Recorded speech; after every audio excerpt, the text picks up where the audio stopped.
Magandang umaga, ngayon ay Miyerkules, Setyembre 25, 2019. Narito ang mga balita mula sa iba't ibang panig ng mundo. Ito ang Eagle News International Filipino Edition. Sa ulo ng ating mga balita. Defense Minister ng Brazil, kinumpirma na nasa 63 katao na ang naaresto kaugnay na sa nagpapatuloy na sunog sa Amazon rainforest.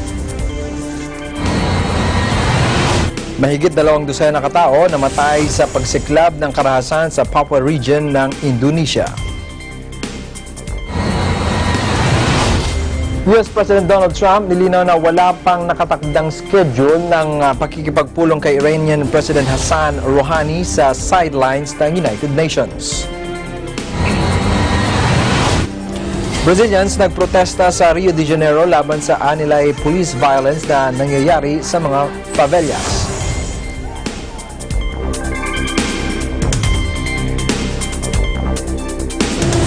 Ako si Ben Bernaldez, ang inyong magiging tagapagbalita. Sa detalye ng mga balita. Kinumpirma ng Defense Minister ng Brazil na nasa 63 katao na ang naaresto kaugnay sa nagpapatuloy na sunog sa Amazon rainforest. Ayon pa kay Defense Minister Fernando Azevedo Silva, nasa $8.7 million na ang ipinataw na multa sa mga naarestong suspect. Ginawa ng opisyal ang pahayag kaalinsabay ng pagdating ni President Jair Bolsonaro sa New York para dumalo sa UN General Assembly. Sinabi ni Defense Minister Azevedo Silva na nagsagawa ang Brazilian military ng 571 land at 250 air raids para labanan ang paglaganap ng sunog sa rainforest. Batay sa ginawang pag-aaral ng Brazil National Institute for Space Research noong Agosto, nakapagtala ng 30,901 fires sa Amazon region, halos triple ng naitalang 10,421 fires noong Agosto ng taong 2018. Mahigit 200 naman ang nakatao ang namatay sa pagsiklab ng karahasan sa Papua region ng Indonesia. Ayon sa mga otoridad, libo-libo ang lumikas dahil sa mga kaguluhan kung saan ilang sibilyan ang nasunog ng buhay sa mga gusaling sinalaban ng mga protesters. Ang Papua na nasa kanlurang bahagi ng New Guinea Island ay ilang linggo nang naparasa ng mga kaguluhan at kilos protesta na nagsimula sa issue ng racism. Sa report ng mga otoridad, nasa 26 katao ang namatay sa Wamena City kung saan nagsagawa ng protesta ang daang-daang residente doon. Sinunog ng mga demonstrador ang isang government office at iba pang mga gusali. Ilan sa mga biktima ay non-Papuans. Kabilang sa mga namatay ang isang sundalo at 3 sibilyan sa bahagi naman ng provincial capital na Jayapura kung saan nakasagupa ang mga security forces at mga protesters na armado ng bato. Namatay ang sundalo sa pananaksak samantalang namatay ang 3 estudyante sanhi ng mga sugat na natamo mula sa rubber bullets. Mahigit naman sa 70 katao ang nasugatan at nasa 700 katao naman ang inaresto ng mga otoridad. Nasa 4,000 residente, kabilang ang mga babae at mga bata, ang lumikas at pansamantalang tumutuloy sa mga military at police post at government buildings para sa kanilang kaligtasan. Nilinaw ni US President Donald Trump na hindi niya ibinabasura ang pakikipagpulong sa kanyang Iranian counterpart na si President Hassan Rouhani sa sidelines ng United Nations, subalit wala pa anyang nakatakdang schedule para rito. Una rito, lumutang ang mga espekulasyon na malabo na magkausap ang dalawang lider sa sidelines ng UN General Assembly sa New York sa kabila ng pagsisikap ni France President Emmanuel Macron na mamagitan sa paghaharap ng dalawang opisyal.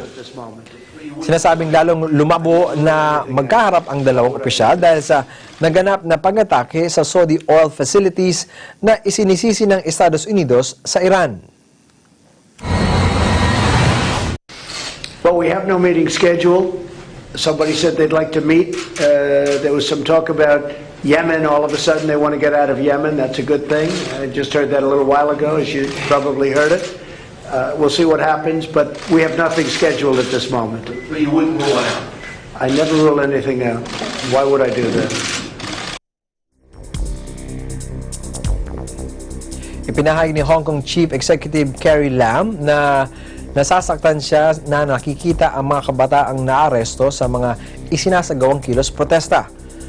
Ang lungsod ay nasa pang-17 linggo ng political unrest at mahigit na sa 1,500 katao ang naaresto dahil sa mga karahasan. Ang pinakabata sa mga naaresto ay edad 12. 你提到在这个3个多月，我们拘捕的人数现在已经超过1500人，里边的年纪比较轻的是18岁以下的也有不少啊。这个现象我个人感到非常的心疼啊。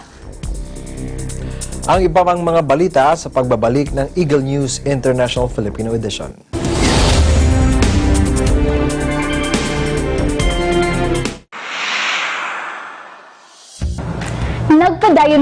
Nagpadayon pa ang pagparehistro sa COMELEC. Kung ikaw ay 15 hangtod 17 ng pang-idaron, pwede ka magparehistro isip o sa ka-SK voter. Kung ikaw naman ay 18 pataas, pwede ka magparehistro isip o sa ka-regular na botante. Adto lang sa COMELEC Office of the Election Officer sa inyong lugar o pagdaog sa ka-valid na ID na naay address sa inyong puyananan.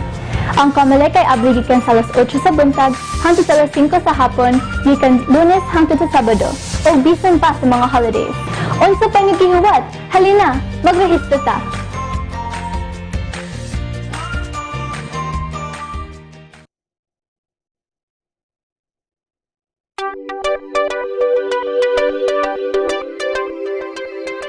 Para sa mga viewers namin sa Middle East at North Africa via OSN, hello sa inyong lahat dyan! Ako po si Alma Angeles at araw-araw tayong magkasama sa Eagle News International. Dito tayo sa Net25 at OSN, siguradong at home ka dito. Agila Balita, Lunes hanggang Biyernes, alas 7:30 hanggang alas 8 ng umaga.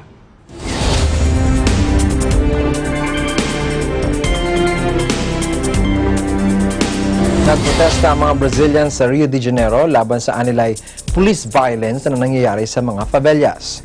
Ito ay matapos mapatay ang isang 8 taong gulang na babae sa kasagsagan ng police operations. Panoorin natin ito.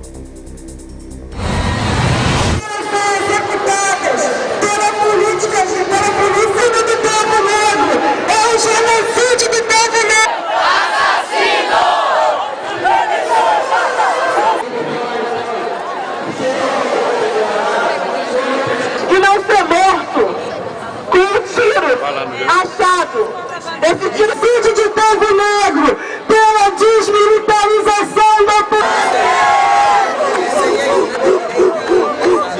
Até quando teremos que enterrar nossos filhos? A vida de uma criança negra vale menos que a vida de uma criança branca? É esse contraponto que vamos fazer nessa sociedade racista?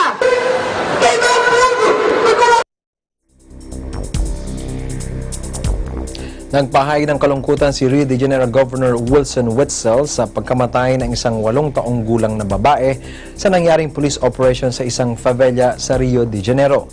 Ang biktima ay tinamaan ng ligaw na bala sa naturang police operation. Não posso dizer aqui que sei o tamanho da dor que os pais da menina Ágata estão sentindo.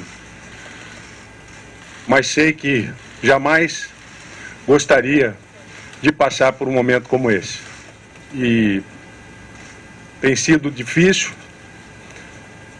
ver a dor das famílias que têm perdido seus entes queridos em razão da inescrupulosa atuação do crime organizado. Você é diretamente responsável pela morte da menina Ágata. Você tirou a vida desta menina. Você que usa maconha, você que cheira cocaína e que dá dinheiro para alimentar esses genocidas que são... Nangangamba ang mga Afghans sa pagsiklab ng karahasan sa isasagawang presidential election sa linggong ito. Ito ay dahil sa banta ng Taliban sa panggugulo sa eleksyon.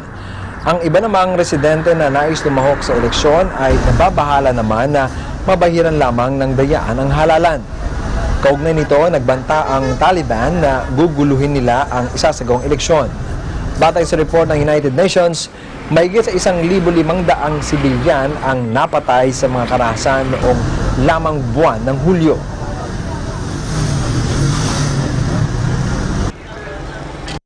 It's very likely that I do not vote on the day of on the election day because I have lost my trust in the electoral bodies, and I don't think if my vote as a citizen will be counted. And the other thing is that I have lost hope that my vote will be of any importance, and the result of election would bring any change to my life and to my people's life. رأی ما یک پیام داره، یعنی نگفتن به دشمنان افغانستان، نگفتن به دشمنان دموکراسی، نگفتن به کسانی که میخواه افغانستان را با انتحار، با انفجار، با خون میخواه از آن خود کنه. ما با اونها نمیگیم. Nagpahayag ang mga kabataang Afghans ng kanilang pananaw sa nalalapit na presidential elections sa kanilang bansa. Ito ang ika-4 na presidential elections mula nang bumagsak sa kapangyarihan ang Taliban noong 2001. Of this country, and this is our country, and I know that my vote will affect on the situation of our country, and we are all responsible for making a better future for our country. And the least we can do is to participate in the election and to vote for a person who is really capable for being a president for our country. The power should be changed through the election. We should just finish the violent, and we should go through election in order to just select our new president for 5 years, and that is very important for me to just participate in the election. This is my first time to give the vote in a presidential election, so I am hoping to select a president who is qualified and dignified to control the situation of Afghanistan and to lead Afghanistan for advancement and for their promotions.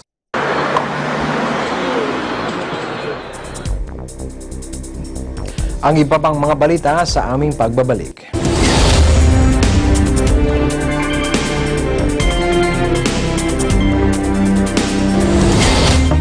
Mga isyung panlipunan.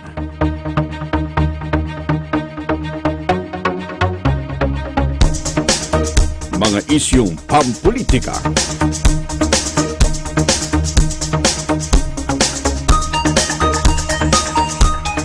Tatalakayin, lilinawin, kasama ang mga batikang komentarista, Congressman Dante Marcoleta at Jen Sobartiaga sa Ganang Mamamayan. Lunes hanggang Biyernes, alas 8 hanggang alas 9 ng umaga.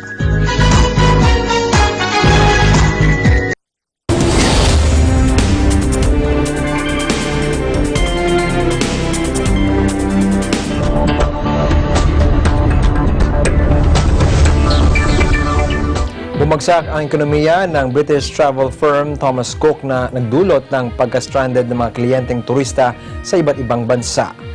Nagdeklara na ng bankruptcy ang 178-year-old debt plague group na ang isang sinisising dahilan ay ang Brexit.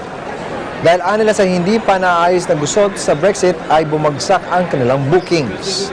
Naobligang magdeklara ng bankruptcy ang kumpanya matapos mabigo makuha ang 200 million euros mula sa mga private investor. Kaugnay nito, nasa 600,000 turista ang na-stranded sa iba't ibang panig ng mundo na nag-book sa nasabing travel firm, habang nasa 22,000 trabahador naman ng kumpanya ang nawala ng hanap buhay. Kaugnay nito, agad namang naglunsad ang British government ng emergency plans para makauwi na ang mga 150,000 UK travelers na bumiyahe sa Bulgaria, Cuba, Turkey at Estados Unidos. So I've been here with my friend for 2.5 hours waiting in the queue because after the failure of Thomas Cook they told us that we were going to be able to get a flight to Manchester instead of to London, and so we got here, and after waiting for 2.5 hours they told us that we couldn't get the flight to Manchester and we had to wait again to see if we could go to British Airways and go on a British Airways flight to London, and we've just been waiting here and we don't know what's happening. We've experienced really is obviously not being really told anything and having to find out everything ourselves. So it's been a bit chaotic. It's been a bit chaotic in that sense, but in general, everything we were expecting this to happen, so it wasn't much of a shock. So yeah, that's it. Ipinahayag ng US Federal Aviation Administration na wala pa silang time frame kung kailan aalisin ang kabawalang makalipad ang mga Boeing 737 MAX plane. Sa halip, pinaubayan na ng FAA sa mga individual countries ang pagdidesisyon kung papayagan nilang makalipad ang mga nasabing eroplano. Ayon sa FAA, ang kanilang prioridad ay namamalaging ang kaligtasan ng crew at mga pasahero. Magugunit ang nasangkot sa aksidente ang nasabing modelo ng eroplano na ikinasawi ng nasa 346 na katao. Sinabi naman ng Boeing na inaasahan na nilang matatanggap ang regulatory approval sa ika-4 na quarter ng taon upang makabalik na sila sa serbisyo. % na pagtaas ng stocks.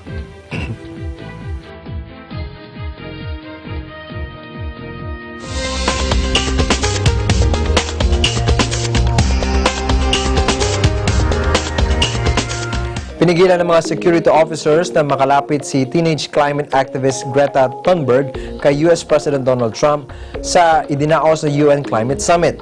Tunghayan natin ito.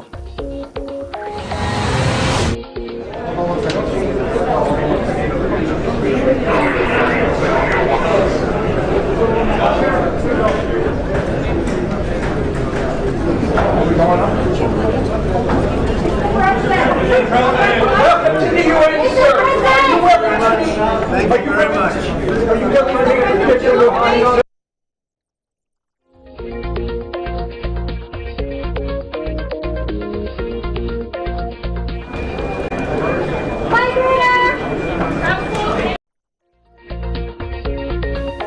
Nagdulot ng global concern ang mga nagaganap na wildfire sa Amazon at nahiv raised global concern. Ayon sa WWF, nasa Amazon rainforest ang nawala dahil